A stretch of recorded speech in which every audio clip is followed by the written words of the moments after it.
Prepare to experience the strongest radio allowable by law. Secrets will be revealed. Myths dispelled. From the studio gym where excuses never apply, it's Superhuman Radio with your host, Carl Lenore.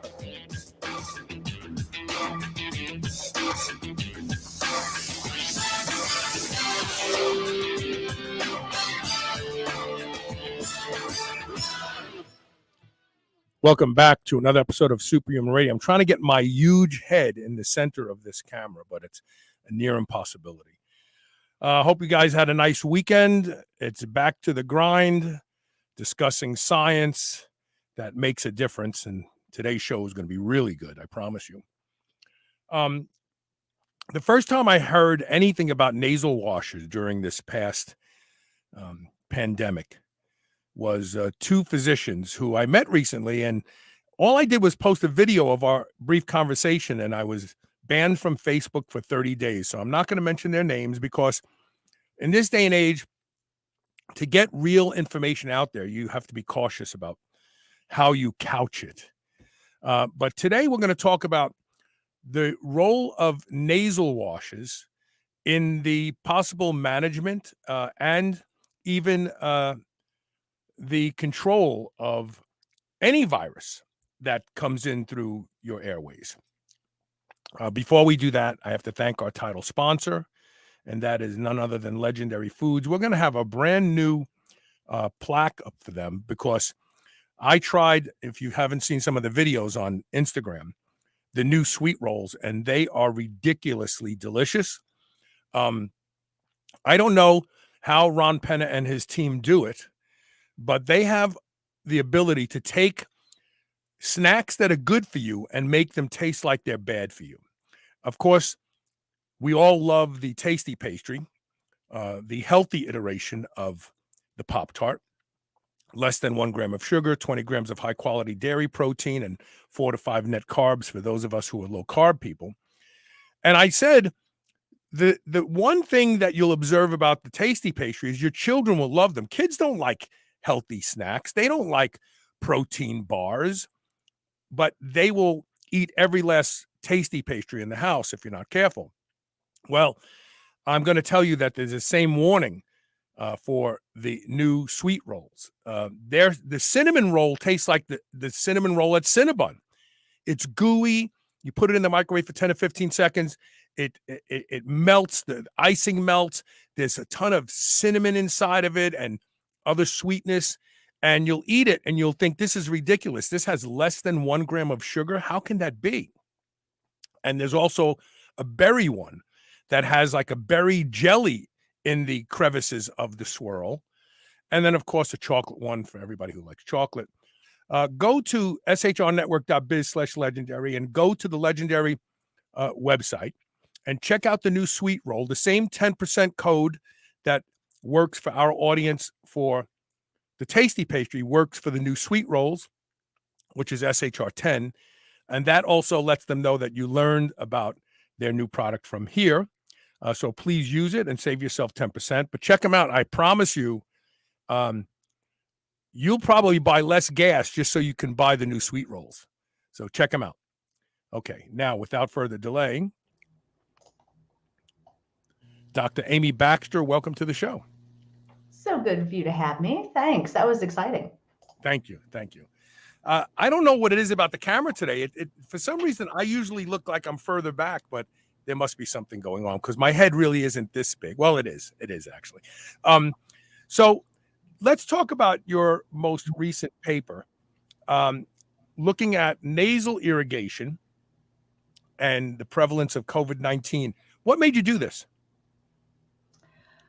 I am in a healthcare company working on pain management. And so on February 22nd, I was with friends and I heard about someone in Italy catching COVID with no known contact. And at that point, I thought, buckle up, this is going to be real. So I told everybody in my team, look, we're probably going to have the need for some, get some shelf-stable milk, get some extra sanitizer, prepare to have a couple weeks of lockdown. By the time it was mid-April, I was convinced that it was aerosol.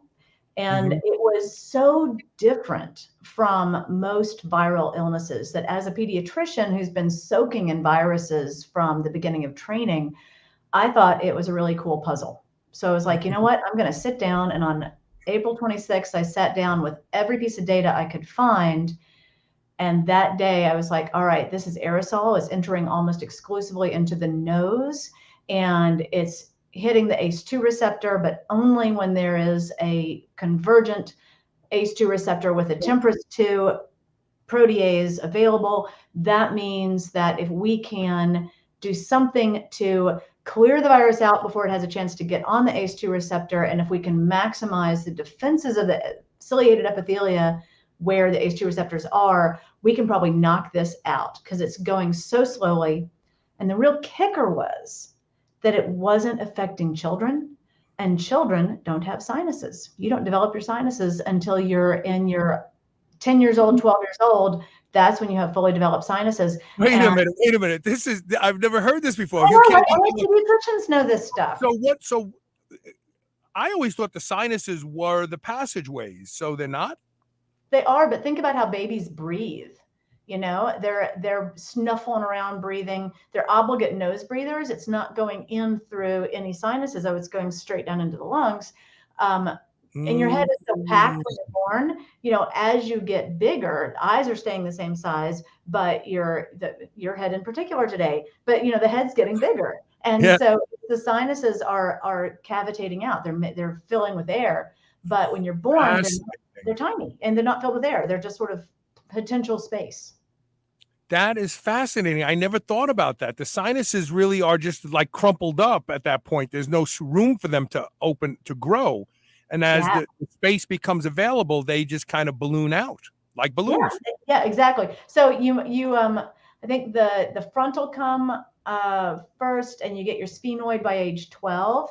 But but this area here is totally full. I mean, you've got your maxillary sinuses, and then you get your frontal, and then sphenoid are last. But you don't have sinuses, so none of the other immunologic things made sense. What made sense was that they just didn't have access. So virulation is something that Dr. Gandhi in California started talking about, and she's absolutely right. The lower the amount of viral load, the less sick you get. If it's going in the nose into the ciliated epithelia of the sinuses and you ain't got none, then that's where it made sense. So the obesity made sense because you have more ACE2 receptors when you are obese. Lots of stuff started making sense. So that's where I got the idea. And since my regular research was shut down, I thought I'm going to raise some money and I'm going to test nasal irrigation to see if it works. So we've heard about tight junctions ever since the discussion of the lining of the gut and leaky gut has become in vogue. Do the sinuses have these junctions? I mean, it's another membrane, kind of like the gut, right? Super interesting question. So the most relevant part of that is what's going on with anosmia. And so how are the nerves that are affected directly in the upper sinuses that are related to your sense of smell, how are those impacted? Two things. We have a really different set of variations now than we did with the wild type or the alpha. So the way it was behaving was obscene. I mean, it was going into cells and in cell-to-cell manner, making nanotubules like little tiny knives and then slicing and dicing to get to the adjacent cells. So hence the pain, hence the destruction of the alveolar lining. I mean, all of these things were because it wasn't bloodborne. It wasn't going through the system where antibodies could attack it. It was going piece by piece. So when it was reaching the area around the olfactory bulbs, and part of how the headaches were coming about with it. So it turns out it's actually, it was destructive of those areas around the olfactory bulbs, not because of loose junctions, but just because of the characteristics of how this particular virus replicated. Second thing, turns out that it's not the olfactory nerves that are being impacted, but it was the nerves adjacent to it and the structural nerves. So those reform. So you completely lose your sense of smell because all of those little areas are being sliced and diced. But those structural nerves around the main olfactory nerves, as they regrow, sometimes they're regrowing aberrantly. And that's why you have people that had no sense of smell, and then all of a sudden coffee smelled like turds, because it was a reconstruction of these nerves that were damaged. Yeah. So my wife actually, we've had COVID twice. We had the original version because we got on the Queen Mary in Toronto after it came from Asia, and a woman on a get on get off bus tour had this dry hacking cough, and she was holding her hand like this, and I was sitting next to her, and it was literally, I told my wife, I said, Elisa, I said, like, her saliva is being atomized and it's hitting my face. I can feel the moisture. And I got sick first, and then Elisa got sick. So that we both had it in November of 2021 or 2020? Of 2019. 19. Okay, you did have it 19. And it was tough. I mean, I had swine flu. I stayed in bed for a few days and I bounced back quickly. This was tough. This was really the lethargy. You know, it was crushing chronic fatigue for like 3 or 4 weeks. Then we got it again just recently because we both got tested for antibodies. But this was like a cold. But the one thing that lingered is Elisa periodically smells cigarette smoke, even though there's nobody smoking cigarettes. Oh, interesting. Yeah. And that's regrowth. That's one of the therapies that they're doing now, is just as the anosmia is resolving, they're having people sniff different things a couple times a day to try to encourage the regrowth to be correct. But it is something where, you know, we now know that neurons do die and are replaced and do grow again. And so that's one of the treatments, is to encourage them, if they've grown aberrantly, to reattach correctly, and doing that by smelling known things, you know, scratch and sniff as a therapy. I'm going to tell her that's my goal, is to help her regrow nerves in her nose when I stink the bathroom out. I think you're supposed to use good smell, you know, all good things, coffee, perfume, flowers. You need to buy her some roses. Yeah, there you go. Yeah, I was in Wuhan. I was in Wuhan in 2019. I have a Starbucks mug that says Wuhan on it that I got in the airport as I left, but I didn't get sick. Wow, that's interesting. So, is the nose possibly harboring the virus, and could because we had a group from Israel on the show a couple months ago who used bariatric. Hyperbaric chamber, but what they do is it's a bipolar, where they raise the oxygen ridiculously high and then drop it, and it seems to improve people's health. Could long COVID just be that it's in your nose and it hasn't left yet? Nah. No? It's the best work on this, in my opinion. You know, and I shouldn't be so definitive, because anything with COVID we can. Yeah, I know, right? Yeah. Right, but the best likelihood and the best stuff that I've seen is from Pretorius, and she is a researcher in South Africa. And so her concept is that it is microclots.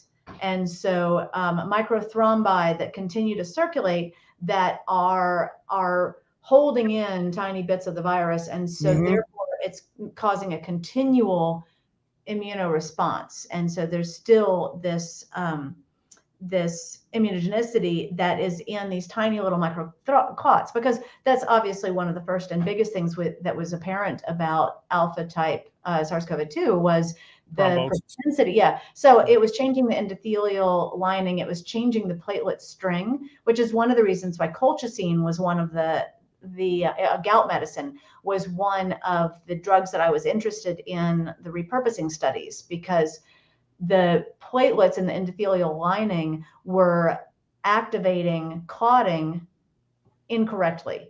And so colchicine stopped some of that lining and that clotting cascade with a complement. And it made sense to me that that would be a way to reduce it. And so the studies were meh, and they were mostly retrospective. But I do not believe that it is being harbored in the nose at all. I think that what's happening is that you just have ongoing small amounts of immune complexes. You're literally they're like time release capsules that are reinfecting you just slowly as they open up. So does that mean that an antithrombotic therapeutic approach could get them all to open up and be done with it? What I've been really interested in, and I don't know the answer to that question, but if I had long COVID, I would be super interested in plasmapheresis. I would be very interested in a really high level, just like you would do if you had some kind of an IVIG cascade, or people who've got Kawasaki's disease. Sometimes what they do is they can either do high dose anti-inflammatories and or do a filter. And so filtering out all the plasma so that you can capture those immune complexes seems to me they would also capture any microthrombi, because if you've got a microthrombi with immune complexes in it, then surely if you can filter immune complexes by themselves, your filter's fine enough to catch the whole thing. Right. So that's probably what I would be doing. I've read a few of the hyperbaric studies, and I'm just perplexed about the mechanism. If I can understand, I'm very mechanical. If I can understand the mechanism, then I'll go down that rabbit hole. But unless it's just the antioxidant effects of reducing the immune complex or the immune activity, if it's an antioxidant thing so that you're reducing inflammation, that's the only mechanism I can think of. But it's not intuitive enough for me to grab onto that. Okay, so one last question about on this line of discussion, and then we're going to move on to the nasal spray discussion. So these microthrombi, they encapsulate the virus, but they don't continually encapsulate. They encapsulate it at some point in time. And theoretically, if you removed all of those encapsulated viruses, it wouldn't start encapsulating new ones, right? Because you wouldn't have access to the virus. So theoretically, wouldn't just simple blood donation once every 2 months at some point in time, maybe a year or two up the road, lighten the load of these time bombs waiting to open back up and make you feel sick again? Mind you, and your listeners, totally speculating here, but no, because I think the way to visualize it is that these microthrombi are clustered around the dangerous viral particles. And it doesn't have to be a live virus, mind you, because most likely the spike protein itself is doing some of the inflammatory cascade slicing. So these can be viral fragments that have already been disabled, but they're going around scraping things. But if what's happening is their scraping is decreasing, is hitting the endothelial area, then as they bounce around bumper car like in the vasculature, then they could be causing new openings that then the platelets do their job, they jump on, but then it also creates but they're part of the plaster, so to speak. They become part of the plaster that fixes the endothelial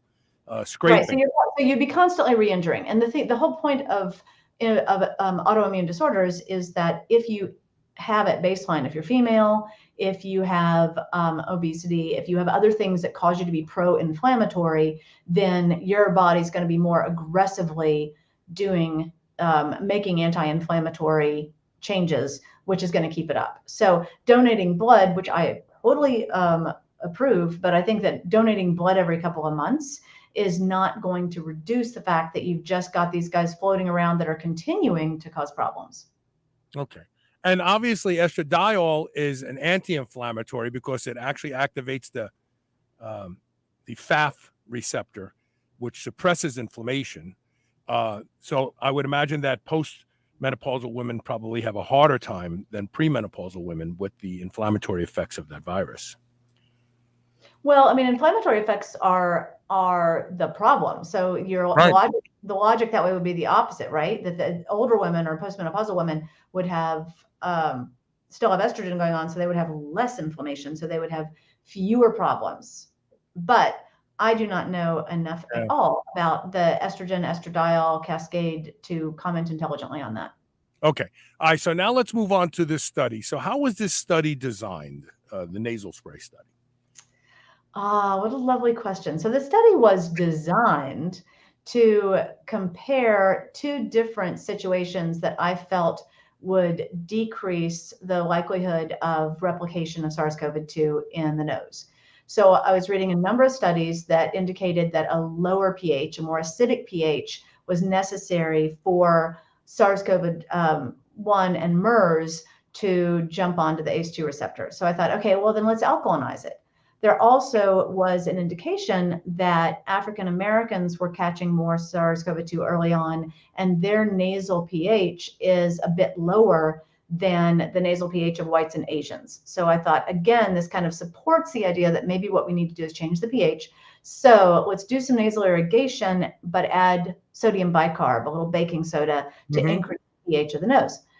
The other thought was that betadine certainly is a great virucidal. And in part, some of this idea came from that because the ear, nose, and throat guys in the National Health Service started telling people early to use betadine and nasal irrigation, just like they were for sinus infections. So if betadine was good enough to be safe and have positive effects on bacterial sinus infection, and if it was in vivo, it was virucidal against SARS-CoV-2, let's go ahead and do that same thing that they do for chronic nasal bacterial infection. Let's just do that. So the initial design was, I want to do a 3-arm study with a nasal irrigation and povidone iodine or betadine, nasal irrigation and a little bit of alkalinization, and then no nasal irrigation at all.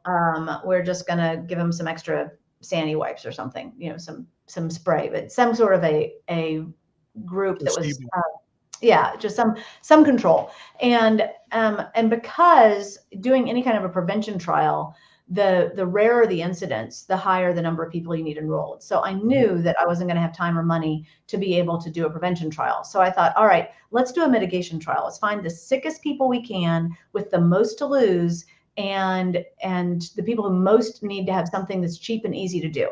So let's do this in inner city clinic, and anybody who tests positive, if we can get them this intervention within 24 hours, those are the ones we want to look at. And so because I wanted the sickest possible people, again, don't have a lot of money, don't have a lot of time, so let's go for where the money is from a prevention standpoint. So you had to be 55 and up, and that was almost approved. But then the person, so I'm on faculty at Augusta University in Augusta, Georgia, and I do not have a regular teaching gig there. I'm just on faculty.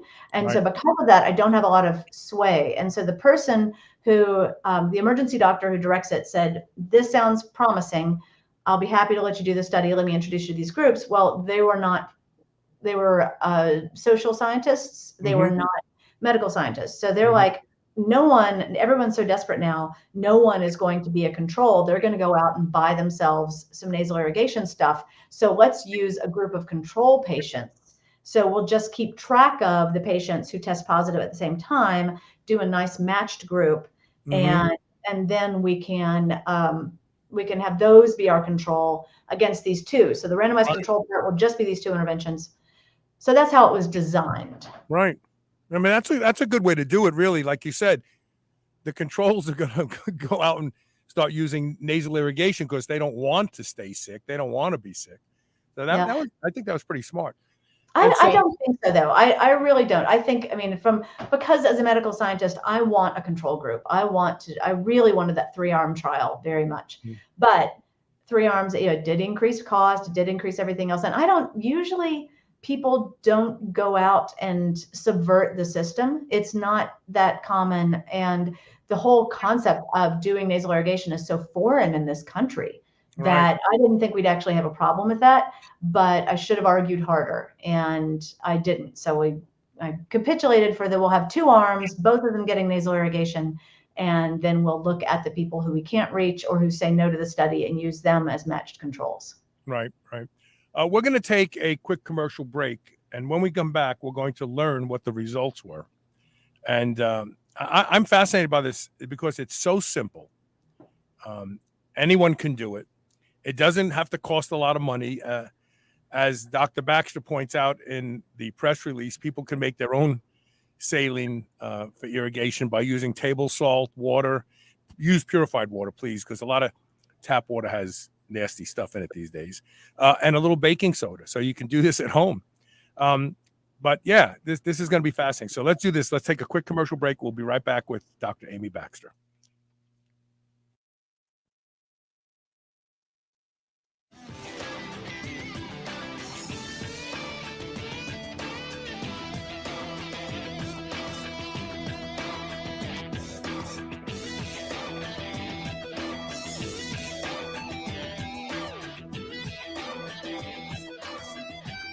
I would easily say that I am the hugest proponent you will ever meet to doing anything that will improve the quality of my sleep. And that's because sleep is linked to just about every metabolic disorder we see in our population today. One of the easiest things you can do to improve the quality of your sleep is to get a pillow that can be shaped into the exact form factor that allows you to get your best night's sleep. And that is MyPillow. I've been sleeping with MyPillow for a few years now, and I can tell you that when I have to travel and stay in hotels, I don't get a good night's sleep because I don't have MyPillow with me. Right now, you can save up to 60% off of everything offered to improve the quality of your sleep at shrnetwork.biz/mypillow when you use the code SHR. Or you can call toll-free 800-889-4938. And remember to use code SHR to save up to 60% off of everything at their website. Never before has a product been so appropriately named as Botanic Tonics Feel Free. This plant-based elixir combines a variety of different effective compounds, all from raw plant materials that at different doses provide you with completely different experiences. A third of a bottle puts you in the zone and makes you very focused and is ideal for a non-stimulating pre-workout. It also has a mild analgesic effect for us older lifters who have soreness and little pains and aches that keep us from training as ferociously as we want. A half a bottle will create a mild euphoric effect that will allow you to forego consuming alcohol but still be socially lubricated and have fun. I have never had a product deliver on its name the way Botanic Tonics Feel Free does, and I won't ever be without it, and you shouldn't either. Go to shrnetwork.biz/feelfree and use the code SHR40 for 40% off your first order. I promise you, you will not be disappointed. GHKCU is one of the most effective peptides for rebuilding more youthful skin, reversing skin damage, diminishing wrinkles, and tightening loose skin. I personally use Restoracell with GHKCU every day. It's making an undeniable difference in the quality of my skin. Restoracell is fantastic for all types of skin. Now you can order Restoracell and save 25% when you use the code SHR25. That's SHR25. While you may be diligent in your workouts and your diet, don't neglect what people see first and foremost, and that's your skin. Go to shrnetwork.biz/blue and use code SHR25 today. Remember those rectangular toaster pastries you used to love when you were a kid? Well, Legendary Foods has just made them better. The new cake-style tasty pastry is like like nothing you've ever had before. With 20 grams of high-quality protein and less than 1 gram of sugar, you'll feel like you're cheating, but you're not. Go to shrnetwork.biz/legendary and use the code SHR10 to save 10% off your purchase of tasty pastries. Now available in cookies and cream, red velvet cake, birthday cake, blueberry, strawberry, brown sugar cinnamon, and hot fudge sundae. Go to shrnetwork.biz/legendary and use code SHR10 today. This is the Superhuman Channel, where we use oxygen for the power of good.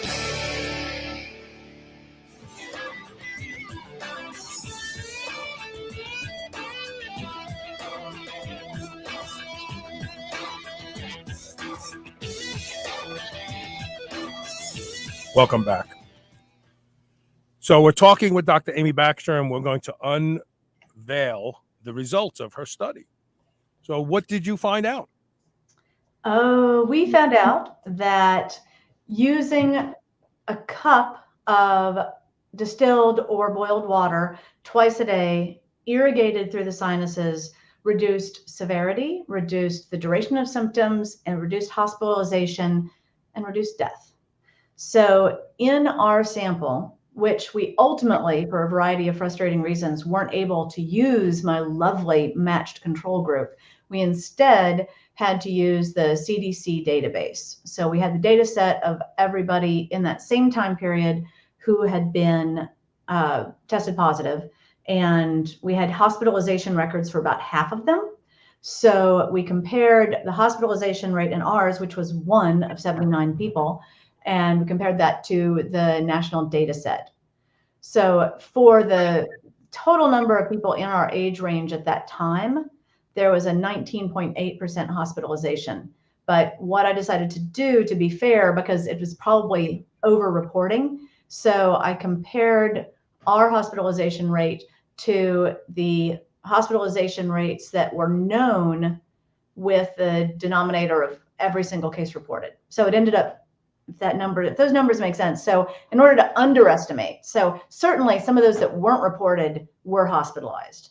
Right. So we had an 8.27% hospitalized, 8.57% hospitalized in that group, and 1.5% of all of the group died.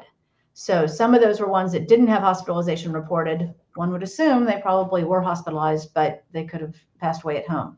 Right. So, I mean, there are a couple takeaways here. First of all, there was no difference between the povidone iodine irrigation and the alkalinization.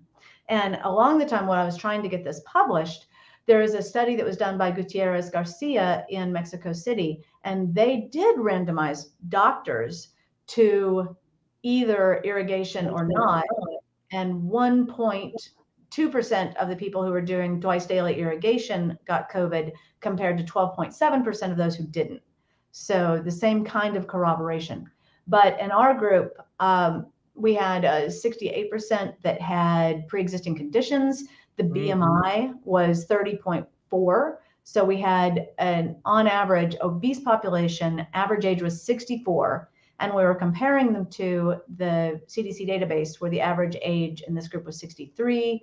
And they had a lower number of African American and Hispanic patients, and a lower number of people with pre-existing conditions.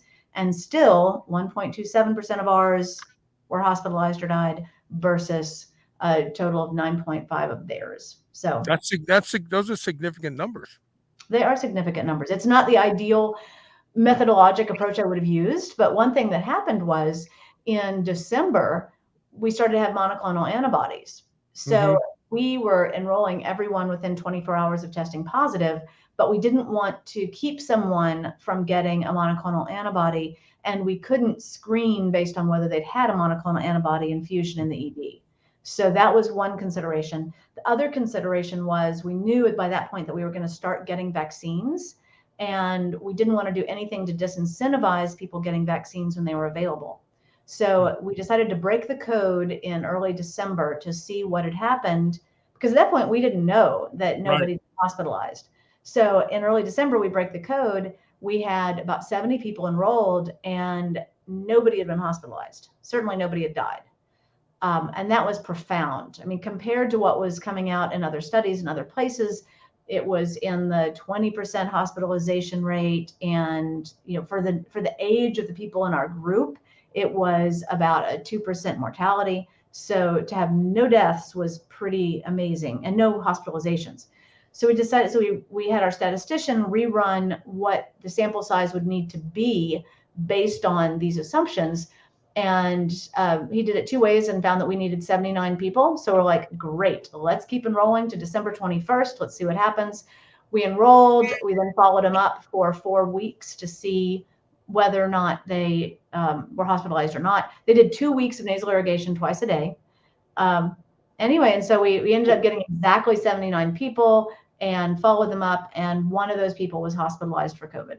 So it was pretty profound. Did you extrapolate out just in that age group, if this was offered to people while we were waiting for a vaccine, while we were waiting for, all these other people to fight it out, if they had been said, well, in the meantime, nasal irrigation, could you extrapolate out what impact that would have had on the population? We did. I mean, it's just heartbreaking. It's about 1.2 million fewer deaths. It would have been, I mean, that's internationally, but in our country, I think we put it in the discussion, but the number of hospitalizations would have been decreased by millions. And yeah, I mean, there are a number of frustrating things about this. Mm-hmm. So one frustrating thing was, because my usual research is in pain management, the NIH did give you the opportunity to do COVID research, but it had to be adjacent to what you're doing. So I'm doing opioid related research. I could find no way to make this adjacent. So right. I had to go to fundraise from philanthropists and then decide whether putting in my own money to do it was going to cause conflict of interest. I ended up getting samples donated from the nasal irrigation companies, and a local philanthropist, the Bernie Gray Association in Atlanta, put in some money, but it was fractional. We didn't get paid anything, and that's part of why there wasn't any clout to do this study the way I wanted to. But the other thing that was frustrating was that from the get-go, I was communicating with people in the administration about, look, here's what we're finding. I want to get this out as soon as possible. So I was talking to the JAMA, talking to people. It's like, and they're all like, we really want to see your match control data. If the match control data bears this out, then we will skyrocket this up. And then the legal department at my university said, well, you don't have informed consent on these matched controls. So it's invasion of privacy. You can't use it. It's like, dude, what if we just have somebody who's working there look at the records? What if we, is there any possible way? So it took me from and the thing is, we'd already done some of the looking at it. So we already knew that these numbers were real, and they wouldn't let us publish or use that. So theoretically, who would have sued you? And I know the answer, it's rhetorical, but if you had come forth and you didn't, and all the I's weren't dotted and T's weren't crossed, it's probably the U.S. government that would have come after you for promoting this. No, not if we had data. They would never. That it doesn't work that way. The U.S. government was waiting for us to get our real data. They wanted a really good study, and admittedly, having to use the CDC database, which is pockmarked with holes because so many cities and states didn't give full information, or didn't collect the information, or didn't have public health infrastructure to report it. So, all the people who criticize my methodology, they're not wrong. It just wasn't my intended initial methodology. This was I cannot ethically sleep at night knowing what I know if I don't get it published somehow. So it took me in June to figure out that the CDC data set was something that I could use as a researcher, and then to go through and to run those numbers. So, I mean, this is just days and days and days and days of sitting in front of a computer, looking at numbers, trying to collect the data, trying to match our age sets with it. It is reassuring. It is not reassuring. It makes me feel good to know two things. One, that all of my employees and everybody in my family who used nasal irrigation didn't catch COVID until Omicron. And even then, we were doing it twice a day over Christmas with my family, and all of us who were doing it twice a day did not catch Omicron. So nobody who's in my extended family and circles who did this, none of us have long COVID, none of us have anything. So that is a small amount of satisfaction. The people who believed me early on were protected. But the other thing is to know that it's not the povidone iodine, it wasn't the betadine, it wasn't the alkalinization. Right. The Right. thing that's really useful to know is it's the saline.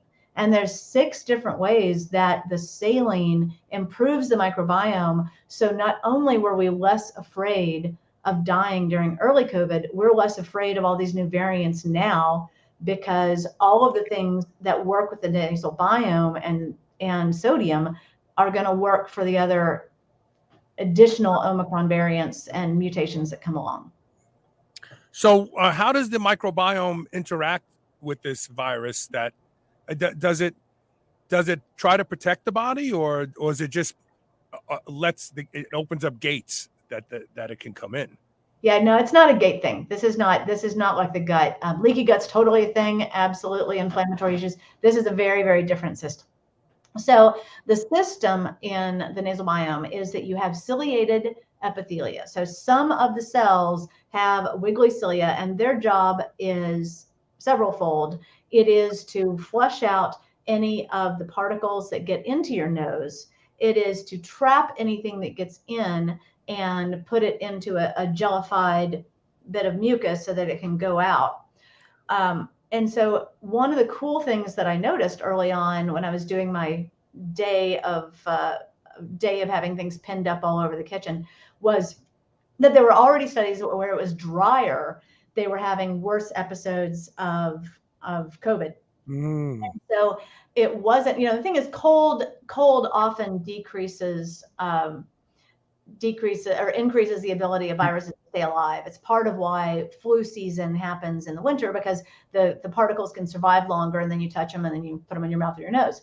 So this is an aerosol. So the touching part wasn't a big deal. So it turns out that the dryness is probably decreasing the ability of those ciliated epithelia to do their job the way they're supposed to. So thing one, and this is also why I am suspect of sprays. I have not yet seen data that makes me think sprays work. I think that it's not enough volume. I think that if you are doing a spray, it needs to be a good, like 5 teaspoons full of flush. Right. But what we're talking about with, what we did was we were doing a cup twice a day of, so 240 cc's. So either in a squirty bottle or in one of those pump things. But there's a study in Thailand that found that the better the pressure, the better it worked. Even now, I think that it probably a neti pot is just fine. We haven't seen that data, but I think it's volume and saline. So, all right. So first thing is, if you irrigate with saline, then you make the ciliated epithelia do what they're supposed to. Number 2, the only place that initially and still predominantly that SARS-CoV-2 virus is attaching into the body is on the ACE2 receptors. And the only place they are readily accessible is on the ciliated epithelia. So the rest of the nose doesn't matter. Yeah, it's just on. Now, the reason is because those ciliated epithelia had TMPRSS2 receptors, and that's a protease that was able to snip the virus so that it could get onto the receptor. So by having the receptor more hydrated, it's moving more, it's harder to catch, but also with it more hydrated with the saline, so the saline makes it so that you're inhibiting that snippage. Now, it's called furin cleavage. And there are other proteases now in the body with the new variants that can do that furin cleavage, that can snip it. But initially, it was only TMPRSS2, and the only place that TMPRSS2 and ACE2 were in the same place was on the ciliated epithelia and on the nose. Now, the third thing is that, early on, yes, there was a preponderance of severity in obesity. One of the reasons, though, is likely that because it couldn't go in the bloodstream, it was just slicing and dicing locally, the viral particles were in the back of the throat and they were aspirated into the lungs. And there was one study that found that you actually had higher rates of severe disease in people with obstructive sleep apnea than in obesity. So yeah, there's a heavy Venn diagram overlapping between obesity and obstructive sleep apnea, but the likelihood is that by hydrating the nose, the cilia also do something. They make these globules, they surround the virus Like a in snot. biofilm. They Yeah. gellify it, right? So Yeah. having a higher concentration of saline means you've got more gellified snot, and the cilia can get them out. So you're coughing them out, or you are blowing them out, but you're not swallowing them.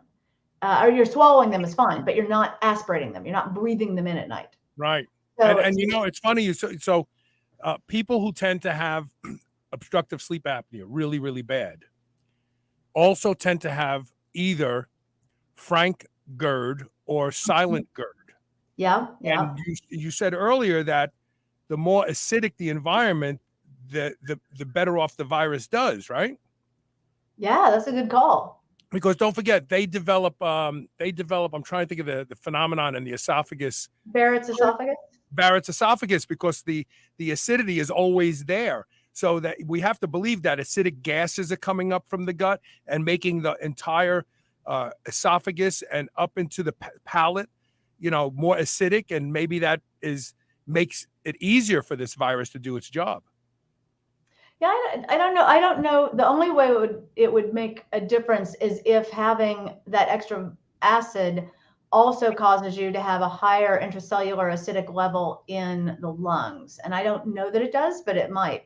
Well, you're aspirating that a lot.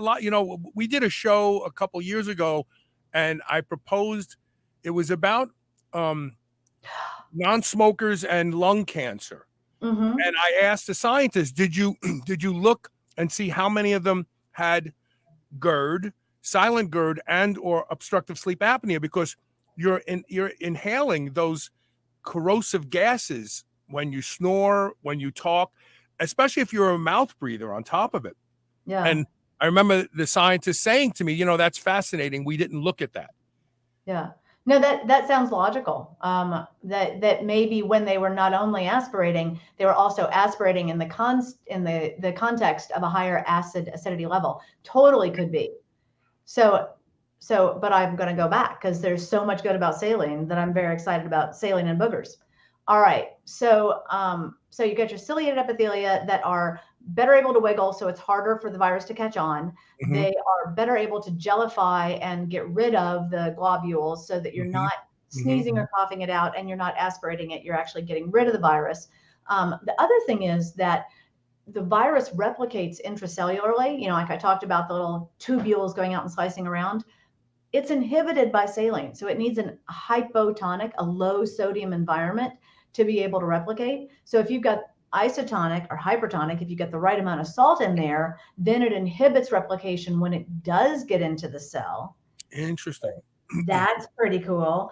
And does it inhibit the reverse transcriptase, or is it how is it inhibiting the retroviruses? Right, they use reverse transcriptase to set up shop. Yeah, it's too far out of my realm of expertise. Okay. The article to read that does know is Susie Hugenbarthen, and it's sodium pharmacokinetics of sodium in pharmacokinetics of saline in COVID. Okay. And if she hadn't published her article, I wouldn't have been able to publish mine. Interesting. All of these studies that are talking about the virucidal effects of baby shampoo, or the virucidal effects of sprays, or this alcohol or whatever you're spraying, and all how it kills the virus. The thing is, the one person who was hospitalized in our group was in the virucidal group. They were in the povidone iodine group. Viruses simply replicate too quickly for that to be the mechanism. And the thing is, they also because the nasal biome is good at keeping out foreign substances. It's also good at keeping out whatever drug or carrageen or anything else you're sticking up your nose. So you're not getting that to the place where the virus is, which is probably why, in retrospect, none of those viral studies have shown any effect, or virucidal studies. Gotcha. So I think the key is volume. I think the key is saline. I'm in a work group now with a bunch of people in Europe, and one of them is really hot on hypertonic, and having extra, putting extra saline in. So instead of putting one sodium packet, put in 2 sodium packets. Yeah. It's not going to hurt you, But I don't know if you even need that. I think just having isotonic saline is the way to go. But the virucidals are not actually making a difference. It's really just keeping it hydrated so that your nasal biome can do what it's supposed to do effectively. Is there an optimal timing? Sean Wasson asked if he just went out and got nasal rinse kit last week. Is there an optimal timing of when the 2 times a day you're rinsing? My best guess on this is that it is best to do it right before bed. And I would, especially with Omicron now, because you don't need TMPRSS2. So there are plenty of ACE2 receptors that have other proteases around them. And saline inhibits furin cleavage. So that's why we're seeing with Omicron so much sore throat to start with, is because now the virus can get on the ACE2 receptors in the mucous membranes, including the throat, and start setting up shop there. So what I am doing is doing before bed with a saline rinse in case I have any kind, or a saline gargle in case I have any kind of aspiration that I'm not aware about.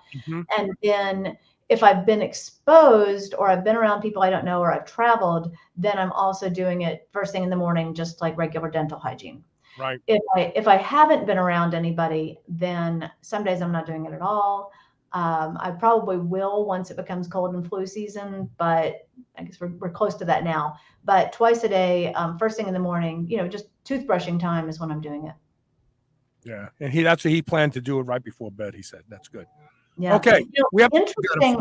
I do have an interesting little anecdote. So I also started thinking about this because I had done a viral rotation on dengue virus in Thailand, and they do nasal irrigation all the time because there's so much pollution that they're rinsing their noses out just like a normal. 80% of people do it like a normal part of their hygiene routine.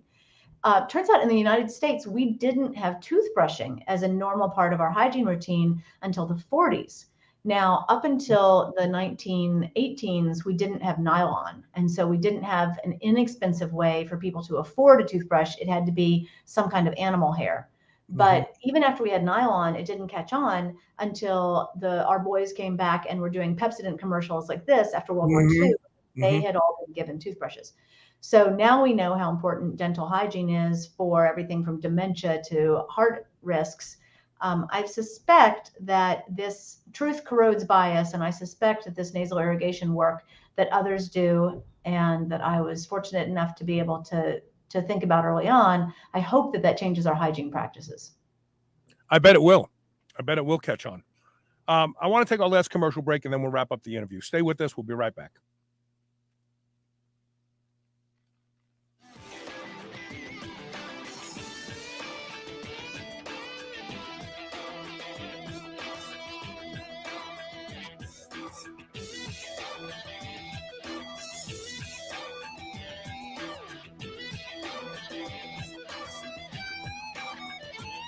Dogs should be powered by fat and protein, not carbs. That's why Visionary Pet makes low-carb, ketogenic dog food for dogs of all breeds and life stages. From kibble to freeze-dried and even low-carb treats, all Visionary Pet recipes are very low-carb, ketogenic, and made with 100% real meat protein. Shop now and use code SHR for 20% off your first order today. Your dog deserves the lifelong benefits of optimal nutrition. Make the switch to Visionary and see why smart dogs eat low carb. There are lots of concerns about food supply today. That's why you need White Oak Pastures. White Oak Pastures will deliver food right to your doorstep. You don't even have to go out and be disappointed by shopping in grocery stores. The finest beef, pork, lamb, duck, and more can be found at White Oak Pastures. And now they even have seafood. And best of all, White Oak Pastures has a negative carbon footprint, which means that you don't have to feel guilty for eating your ribeye. Go to shrnetwork.biz/White Oak and use the code SUPERHUMAN to save 15% off. P3OM from Bioptimizers is a patented prebiotic and probiotic supplement with Lactobacillus plantarum OM. It has now been upgraded to P3OM 2.0 with the addition of a superfood formulation that makes it 2 times stronger, as well as optimizes L. plantarum's strength. So it's more powerful than ever, which means that not only will it help you completely digest all animal proteins, it also reduces cortisol, causes deep relaxation and better sleep, and reduces stress. Go to shrnetwork.biz/P3-OM today and use the code SHR10 to save 10% off. There have been no real breakthroughs in resistance training for over 200 years. Whether it's pulleys or free weight, they all depend on gravity and the angles associated with gravity's effect directly on the weight. All of that has changed with the ARX machine. ARX stands for adaptive resistance. The ARX machine uses a 25 horsepower motor. You are literally fighting against a 25 horsepower motor, so every single rep is your 1 rep maximum at that moment in time. But ARX leverages another technique that has been known to produce rapid muscle gains and strength, and that is it leverages the eccentric or negative portion of the rep, which completely blows every other exercise and resistance training product out of the water. Go to shrnetwork.biz/ARX and discover the future of resistance training.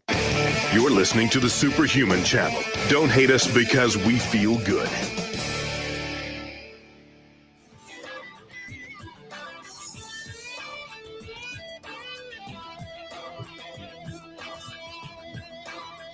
Welcome back.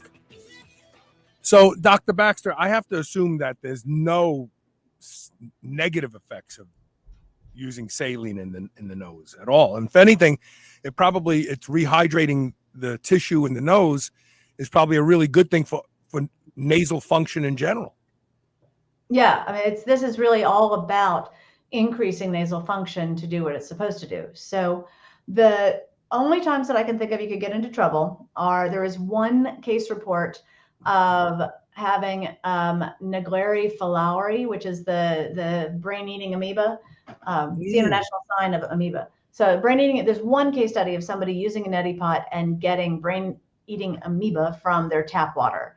So the recommendation is, and what I do, is to use a filter and mind you, this is like a survival filter. I mean, I buy camping filters, and I'm going to say that because I think the brand is great. Sawyer, I've tried a bunch of these, but when I travel, I'll travel with a Sawyer filter so that I can make warm tap water and just squeeze it out and filter it into my rinser.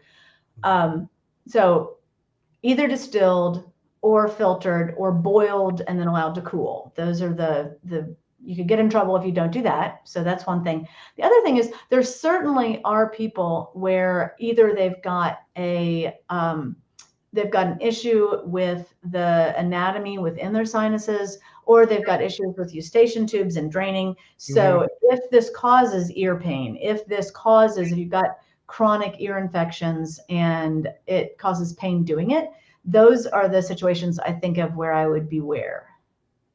I wonder if it's a good practice that, when there's some saline in the nose, to grab the nostrils and blow and push some of it out of the punctate, kind of, because that's another pathway into the nose. I don't think so. I think that with this, at least, that's the thing, is you don't want to end up pushing virus back into your ears. One of my colleagues who did not know about the nasal irrigation, and she got COVID, and she is partially deaf in one ear now because she was trying to kind of blow her nose, and her technique was pushing virus back up there. And again, it's slicing and dicing. So you don't want it in the cochlea, and you don't want it up in that area. So I think that just simply having it goes in one nostril, comes out the other, it's very elegant. But I think that probably is simpler, is probably better. Now, my colleague in Brussels, in Belgium, she did the paper on saline pharmacokinetics. She carries with her a pressurized tube of saline like you would use for contacts. And so if she is on a bus and knows that she gets a full cough in the face full of stuff, then she'll go, behind a bush and just do a couple squirts and have it come out. So it's another mechanism. Fascinating. And now I know that all of that hair in my nostrils that I've gotten as I am older is serving a benefit. It's actually acting as a filter. No? It will, and it's also probably providing a nidus for for those boogers. So all those little dangly guys, that's actually from a survival standpoint making you very fit. My friend Evelyn on Facebook, we were texting about today's show, and I said, she said, yeah, about that's a great idea with the nasal irrigation. I said, I just pick my nose incessantly, and I get the virus while it's still hanging onto a booger. So I am in that camp. I am. When I pull up to a traffic light, I look to my left and I look to my right, and if no one's picking their nose, I go, "Oh, it must be my turn." Now, this is fascinating stuff, and we're actually going to have you back on to talk about your work in opioid addiction. So I'm going to have Elisa reach out to you and book you. For another. This is fascinating. This is addiction's my passion. I asked my audience to share the shows because you never know. You can help one person by sharing a show. That's all it takes. But this is a show that we all should share around, please, because this is important information that we need to get out there. Anything you can do to help prevent or help yourself deal with any virus. Look, it's not just COVID. A lot of viruses enter as aerosols into the nose, so that's why your mother used to say, don't pick your nose because you're going to make yourself sick because something you touched. And then you go, here, get in there and help make me sick. So share the show, please. Dr. Baxter, thanks for being on today. Such a pleasure. Looking forward to talking to you again, Carl. Take care. And that's it for today. Like I said, please share the show. Always share the show. You never know who you're going to help. Somebody out there could have COVID right now. They just contracted it, and this could help them not only survive it, but deal with it better. I will see you tomorrow with more Superhuman Radio. Thank you for listening today.